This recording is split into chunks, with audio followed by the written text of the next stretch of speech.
Hey now, and how are you doing? Want to welcome you to the next episode of Peace, Love, and Bring a Bat.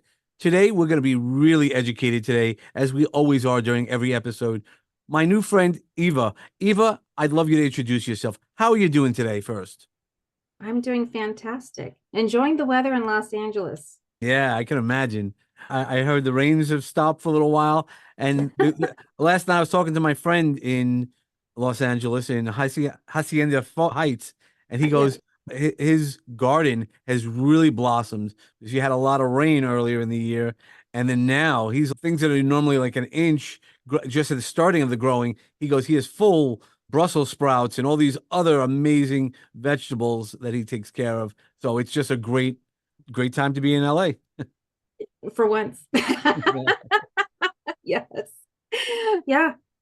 Yeah, a little bit about me. Sure. So I'm a spiritual alchemist, and that means that I take the wisdom and the science of today and the ancient mystery of yesteryear, and I combine them together for healing. So I've done for many years now, worked on reversing adrenal burnout. That's been what I've become Mm. known for. But it's expanded into this other realm, which is more emotional around boundaries and the fact that, ah, chronic illness is related to our emotional state. Yeah, no, that's great, and that's what we want to talk about, the alchemy. But how'd you get into it, right? We all work on a journey, and I'm sure you don't wake up when you were a little girl saying this is what's going to happen, though you might have had intuitive feelings that way.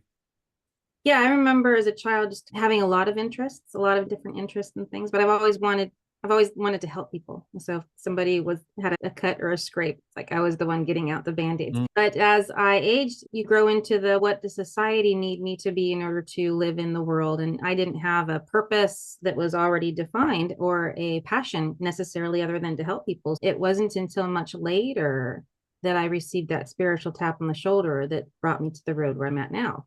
But what started the journey was chronic illness. So I mentioned, yeah, chronic illness is definitely related to how we think about our emotions. And for me, it started as depression and it moved Mm. into autoimmune disorder and infertility and chronic fatigue, anxiety, insomnia, depression, fibromyalgia, itchy skin, heart palpitation, short-term memory loss, arthritis, the list goes on. Wow, I've that looked sounds like at fun. I can't imagine. And so, what did you do when those things started piling up? That's usually when people start breaking down even further, and you don't look like or sound that you're broken down now. So, what did you start doing originally to get you on this path? it was a frustration of going to doctor after doctor who in turn all took the blood and read the results of the test and said, we don't see anything wrong with you, we think it's all in your head. And that was over the period of about 16 years of blaming my lifestyle and saying it's because you're stressed and you just moved and you just got married. Over the years, they would come up with what's going on in your life and they would try to apply the stress from that life happening into my history of my body's ability to heal itself. And I said, time out, hold on. I'm not the only person on the planet who has life events happening. And not everybody is experiencing this level of difficulty with their health like I am. I was 28 by the time I was diagnosed with all of those things. And then there were more on top of that. And I remember my dad saying to me, Eva, you are way too young to have all of this problems. You'd like an 80-year-old. Yeah, that's exactly it. So me too. That's honest, but it's Right. Well, certainly doesn't helpful. feel good for me either. Yeah, exactly. So it was just pointing out a fact, and there was no help in sight, not from the traditional medicine avenues that I was taught to pursue. So, how did you learn some of the methods at the beginning? Because again, I know we sometimes feel, or I was just talking to somebody earlier that they didn't want to come out to New York. And I go, stop looking at all the newspapers and things like that. Probably like LA. Stop looking at all the TV ads saying, oh, it's so hard, it's so dangerous. There are pieces. It's a different world that we're living in. So no matter where you go, you have those type of, go watch the news at any city in America, you're going to see the same exact things. So you can either stay in your room and put your head underneath the pillow and move, or you manage it. So how did you start to manage it and then hone in on the skills the alchemy that you did? Because I'm sure the first time you started finding resources were not all successful. You needed to fine tune. Well, and some of the things were not successful because what I was trying to work on wasn't what my body needed to work on, which is a Mm, really important point. A lot of people think that health care and even emotional care means I work on and try to kill the symptom that is bothering me the most. And that's not always what your body's ready to work on. So I had to learn that. So you could be work. So if I were to give an example, sick. My grandmother, she passed away when I was, let's see, 2003. And I remember being at the funeral thinking I should be able to cry, looking around, unable to emote, like really hard in the mm, body. And this was part of the healing journey. I was not aware of what was going on. Your awareness actually lowers. You become hardened. You become more difficult to, more, what do you call it? Not just stubborn, but like inflexible when you have too much of what I found to be a copper toxicity that creates all sorts of problems with oh, calcium. So this wasn't, I didn't know any of this. I just experienced the symptom. And so what do? You go and get massages. Okay. That only feels good in the moment. But as soon as it was done, I would have the same stiffness almost immediately right after. And or it didn't last more than a day. So that's a little example is unable to emote, unable to process emotions, unable to actually let your body relax. And you try to do that by going after that. Let me do things to relax my body. But I mm. didn't know all of the other things that were in the way. And it wasn't until that 16-year journey ended. So the curiosity, to answer the question directly, I had to become very curious. And I started to search out solutions that aligned with my little inner child voice that said, if you give your body what it needs, it can heal itself. Now, this is a very Eastern thought. I didn't know that at the time. I wasn't raised in anywhere in the East. I was Yeah. raised in the West. So for me, it was go to the doctor when you have a problem. And they were all telling me I'm fine, which was not true. Since I was blessed with insomnia up at 3 o'clock in the morning, and I put in a search string of all of the different symptoms that I had that I was aware of. And I came across this article that was describing how it would feel if you were living your life through a body that was imbalanced, full of toxic metals, full of viruses, possibly, that your immune system was poor. I was sick all the time. I had two kids that I raised on my own. And the elementary school is a petri dish for the latest cold, like Sure. Yeah. yeah. And I was constantly sick. I'm like, geez, is this ever going to end? And I would have my annual lung infection that I would go to when you lose your voice. I'm like, gee, this is stupid. This is ridiculous. No, could not eat a lot of foods. I had a lot of food allergies. I was down to 10 things, lettuce, lemon, like that was a really Right. small amount. Water, bread and water, and Yeah, probably yeah. bread because that might affect the celiac or something like that. Yeah. Well, celiac is definitely something you're born with, where I developed a sensitivity. So not necessarily an allergy. And Okay. I've had to learn all of this myself too and go, okay, not everything's an allergy because an allergy means you go to anaphylactic shock. Fine, fine. But if you have a problem digesting something and processing it, it almost feels like you're going to die, really. Sure. So all of that I was able to reverse, but it took some time. And that article was really the key because it was telling me, look, if you give your body what it needs, it can heal itself. Oh, bing, that's exactly what it was that I was thinking. And the next logical question that came to my mind was, how do you know what you need? And they had a way to determine that, to take the guesswork out of everything. Okay. So they had a way to do it. How did you do it? So you by researching, and that's what we really want to hear is not what they told you, who's they, but I want to hear about you, how you, because not everything they told you was right. And Well, now when it comes to this work from this article, everything that I was able to apply from this science, and it's called mineral balancing science. It's been around for it was researched for more than 50 years by Dr. Paul X. This body of work, it does work if you work it, but it cannot be in isolation. mm, So you can't just take your supplements and just get a good night's sleep. There's a whole, you have to process. You have to learn what to do with your emotions when they come up. You have to understand how to build boundaries, how to have terms now. There's things that you're not taught as a child, how to manage your own stress, then everything upsets you. yep. Yeah, if you don't learn how to balance it and manage it, that's really again another conversation I had earlier today was about emotional intelligence, and it's really about understanding what's your triggers and working it out differently, or fixing it using your alchemy. Fixing sounds like we're broken, but we're not. Sometimes our learnings were not right, and we need to Yes. modify the learnings we have. There's a lot of pieces to it. It's more than just, hey, I'm a broken person, and I don't think anybody's broken. A kaleidoscope has pieces that fit together. A mosaic fit has pieces that fit together that become something even more beautiful than it was when when it had the pieces apart. You can even think of it as a progression, just the same way that we went through school. So you start in kindergarten. You don't end there. Kindergarten, So, yeah, so just what they taught us in kindergarten was right for the time and the age, and for our brain to be able to accept it and address it and use it. And as we leave kindergarten, we go into first grade, we learn something new, and we go, oh, wait a minute, I learned it a different way in kindergarten. Yes, this is better now that you're older, and so on and so forth. Mhm. And that's really something that's not taught well. It's not passed down where it's supposed to be taught, is from parent to child. And somehow we've missed the mark in society. And my belief is that we have a scourge of codependency running amok amongst us, and a lack of emotional intelligence that we don't even know is a problem. For sure. Yeah. Okay, so as you started learning the resources, like, continue us on our journey. Yeah, I Um, had to open up the mind first. So I mhm. had to stop looking at all of my symptoms as my pain, right? So I had a lot of pain, physical pain. The fibromyalgia was big, and they told me there was no cure for that.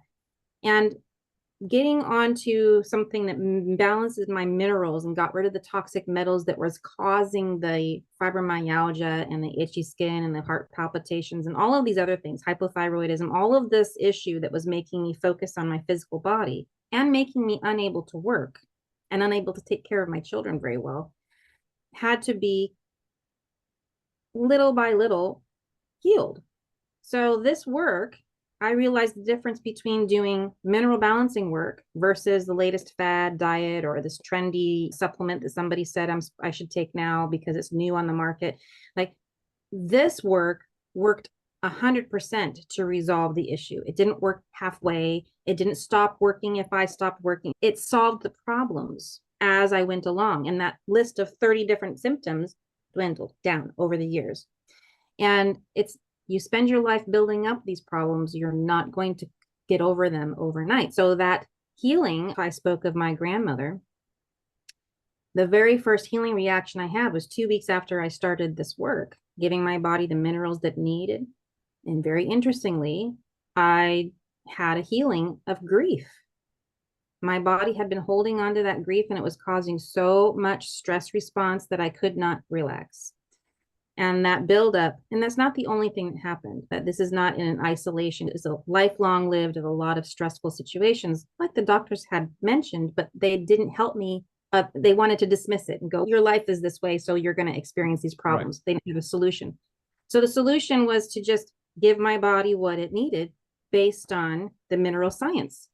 And once that started the ball rolling, I kept doing it. And you get more and more of a motivation to do deeper work. And the deeper work is that emotional stuff. But you have to have the emotional space to do it. Yeah, that again, recent conversations. I'm like, when am I going to be done with the emotional stuff? Every time you think you're good, you're like, nope, there's a new layer. Welcome to today. But it's so great because it's refreshing. And when I talk to people about it, you also have to look at where you were and where you are now. So think about where you're going to go and what's that going to take you to that next level. So as you're going through your alchemy and you're starting to get through some of your health conditions through your mind and working through it, what else went on? Other than the physical symptoms starting to disappear and noticing, in school, I was one of those top performers. They say the cream always rises at the top. I took the AP courses, I took college credits. I did all that stuff in school. I was very good at just the academic stuff, not necessarily street smarts, but academics. I could pass any test, put it in front of me. And I thought, one night, again, I'm up and with insomnia still, because that took a while. That took a while to resolve. But I thought, oh, I came across an emotional intelligence test. And I thought, ACE test is pretty easy. Let me take this and I'll see how I do. Man, I scored so low, I was humbled. Boom. And I went, Nice. oh, let me see what's going on. So my curiosity about from the results led me to understand that I had so much more to learn and how to not just manage emotions, but to be authentic and Mm. how to present yourself and how to present your argument and how to negotiate and how to not give up yourself for the sake of another, which most of us do. We do that all the time. Yeah. We forget ourselves to make somebody else happy, and we forget that we're not responsible for their emotions. So these are the things that I had to learn. I had to learn all of that. This is stuff we were supposed to learn as children, to believe in ourselves, to understand we have intuition, right? But we're shut down more often than not. Or shut down because society does that, and also sometimes our parents don't have the resources. Yeah, as I heard you say, you're a parent, they don't really give us a workbook, right? It's not, "Okay, let's go do this," and based on where you're at, like, right now, I'm probably the best parent I've ever been in my life. That doesn't mean I was a bad parent beforehand, but I meet them where they're at. I didn't understand any of that. For a long time, I personally understood I'm the parent, it's my rules, and instead of explaining to them a lot better, a lot clearer, and I think that goes, I see you laughing. Yeah, I think that's the part of the emotional intelligence we have to treat not only our kids, but our all of our relationships is saying, "Hey, you upset me. This is what I'm hearing or seeing," because that's where the lack of communication, the lack of power comes in on both sides. If you're really in a relationship, and including business relationships, when Yeah. things don't work out, you need to be able to sit down and have those conversations. So it sounds like you started learning. Not only that, I'd really like to get back into the minerals. So how do you know what minerals to take? Obviously, there's again a million articles. How do you know the right ones? We don't want to just start taking chances. That's just it. Yeah. Even you can find doctors who offer mineral balancing science, and it's done with a hair test. So you want to find a practitioner who's certified to analyze the work, because a lot of doctors, chiropractors, naturopaths are like, I'm smart. I can just go to any lab and get a hair test done and read the result like I would a blood test. The problem with that is, like what happened for me, I hired a naturopath in 2004, 5, something like that, to try to help. He read the results like a blood test. So it was low on manganese, for example. And he goes, "Oh, you're just low in manganese. People who are low in manganese, they want to eat their young." And I'm like, that makes sense. But taking just manganese by itself didn't solve my wanting to eat my young. And because that's not how you read it, it's the opposite. So when you're testing a biopsy of hair, you're testing what your body is getting rid of, not what is inside of it.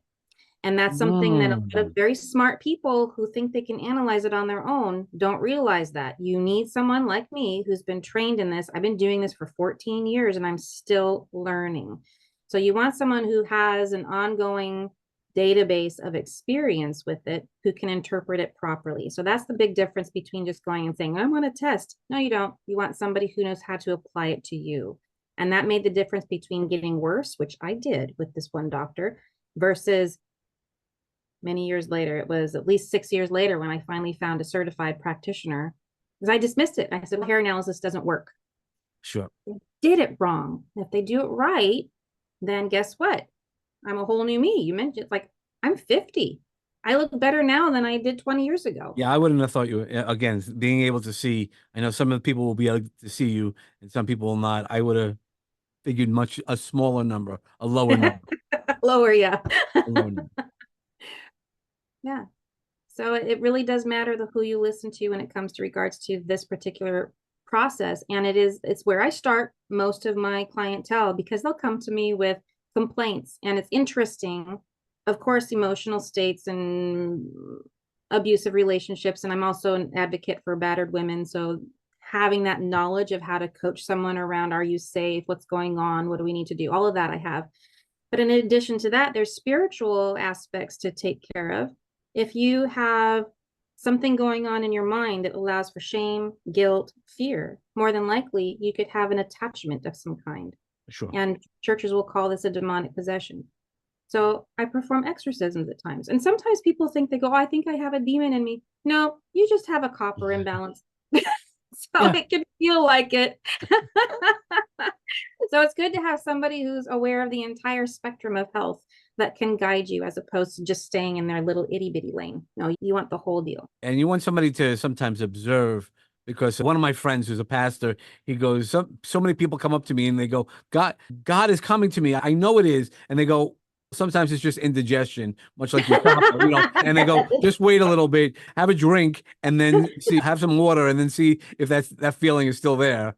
That's where we sometimes follow our passions so quickly, and being able to slow down our thinking and analyzing it a little bit is also really helpful. Oh, so helpful. And I've noticed I've been working with individuals who are both narcissists and also those who are suffering with PTSD, because a lot of that they go to it's the There's a same there's a lot coin, of stuff different that you side. go through that it Yes, becomes a call out. This narcissism is different levels, and I'm not an expert on it, but a lot of it comes from the trauma because you need to be heard, or you needed to be heard yes, then, and yes. that's where some of the power comes from. And I've watched the beautiful journey of self-development with individuals who come out of that narcissism and the comments. I'm not Dr. Filling it, right? So this is not, this is what you need to do. I hear them go, you mean not everybody is just giving me enough to get what they want out of me in return? I said, no, some people are just being nice. It was an eye-opening moment. And so when you have that emotional space and the safety to open up and look at that, Right. now you have to learn how to process. And so processing, especially PTSD, I've discovered a beautiful path. People get very confused with, why am I thinking about this old memory?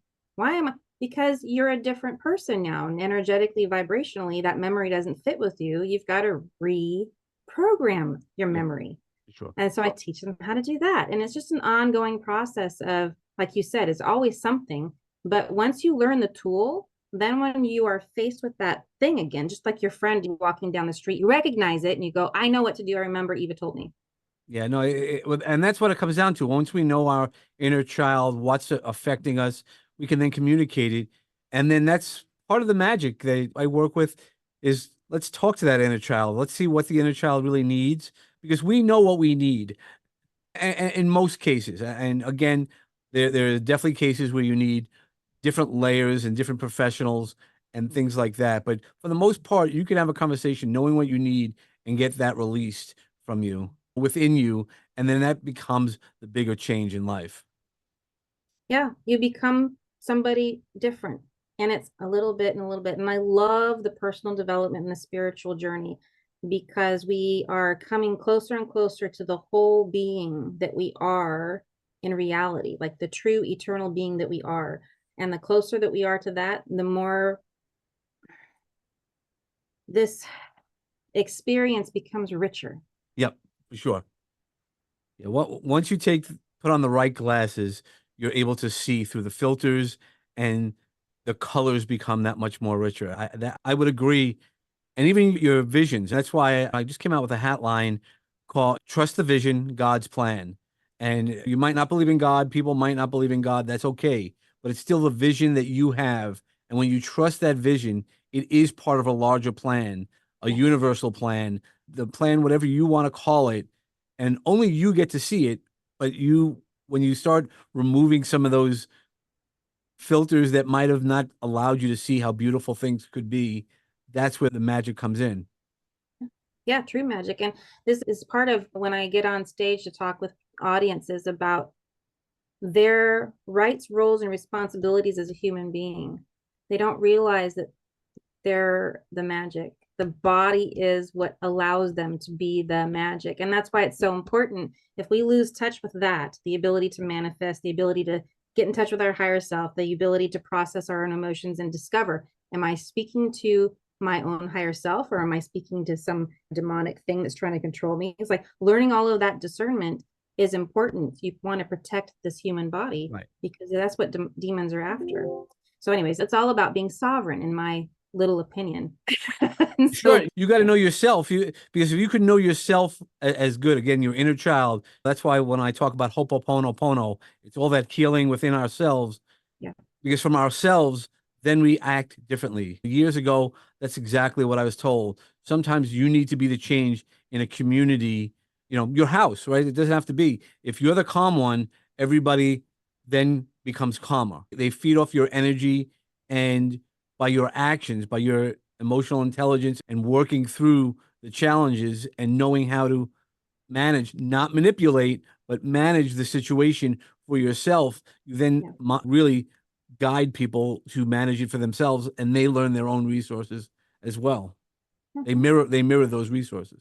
If they work. And so that's the thing is you want to be an example for yourself. You're doing the work for yourself, not so much so you can stand up in front of a crowd and go, look what I did. But Not at isn't it all. Yeah. great to be what others aspire to be? And if you can be that, I think that's beautiful. Okay. The biggest thing that I think you just heard, if they work. So you have to also have that emotional intelligence to know what is not working. Not, hey, this is what I've been doing. This is what my parents were done, my grandparents, it's the generational, this is what we do. It's okay to question or look at yourself. Is it really working for you? Notice that. Well, and I've discovered, just like I mentioned earlier in the beginning, so emotional healings are much the same way as the physical healings and the spiritual healings. They all work the same way. The system is the same. If you run after spiritual problems and play whack-a-mole with, I need to balance my chakras, I need to make sure that my auric field is okay, or I need to go get some Reiki done. Well, or I need a soul retrieval. How do you know what order to do them in? If you have somebody who's familiar with all of those practices and knows the alchemy work and can read the energy, then now you're not playing whack-a-mole, you're holistically changing the environment of your soul body. And that's more valuable than same thing with the physical stuff. You can go after your thyroid and take the thyroid pill for your life, or you can fix it, you can reverse it, you can get your glands working properly. So it's that, what's the environment that's allowing for you to be the way that you're being? Look at that instead of the problem. Be the observer. Yeah. That's the best way to do it, is be the observer rather than the solver. Because when you're observing, you can still solve, but by observing, you then also can see the bigger picture, have that larger Yes. vision. Yes. Okay. So I know we're running up on about a half hour or so on the show, and that's where we usually. I'd like you to walk into my magic garden, and I would like you to plant a seed of knowledge that that either we can use now, some resources maybe, or something that we can have where we plant and then it grows grows within our audience. I think it's a great seed. I like Carl Jung's quote, until we make the unconscious conscious, rather, we will call it, we will be ruled by it and call it fate. And I think the more time we spend in curiosity, the better, as opposed to judgment of this is wrong and I want to fix it or kill it or get rid of it. Let's be curious about it, expand what we know into something that is collaborative instead of something that is divisive. And that would be a little seed I would like to leave. That's awesome. Thank you. Is there anything else that we need to know, including where to reach you? I want to make sure that we've shared. I know we can't share everything that you do, but I don't want to also leave anything that you feel like, oh, I want to share. I don't know how, but also make sure that we know where to contact you and how to contact you. I like to make it really simple. So I have a website, and it's the elevateinstitute.com. And on that page, on any of the pages, you'll find a start here button, and you click on that and you have an option to speak with me for free, because I don't expect you to know everything that I do and then pick and choose. So I want to listen. I want to hear what you're going through. I want to hear what's going on for you and around you. And then I'll be able to put together a program that works, that fits your needs, as opposed to telling you this is a one size fits all, because it's not. Our solutions are just as unique as a thumbprint. So I invite you for that phone call. If I can't help you, I will find somebody or make a reference to somebody who might be able to better. And that's what I promise, is that free. I'll listen to you. People don't get heard very often anymore. Yep. No, exactly. And I appreciate it. And I appreciate hearing you today as well as everything else. And so is there anything else that you want to share with us before we? No, I'm Okay. just really glad to be here. Thank you for having me. Okay, thank you so much. I really enjoyed this conversation, and I'm sure we can go deeper, and maybe we will go deeper, and you'll come back on at another time, It'd be my or pleasure. we'll do some Yeah. collaborations. And everybody else, as always, find peace and love in your life, because when you do, you're able to ground yourself in a way that's so magical. And when you're uh, bringing a bat, make sure it's always to hit the sweet spot and being authentic as we talked about earlier in this episode, be authentic today and always. Thank you and God bless.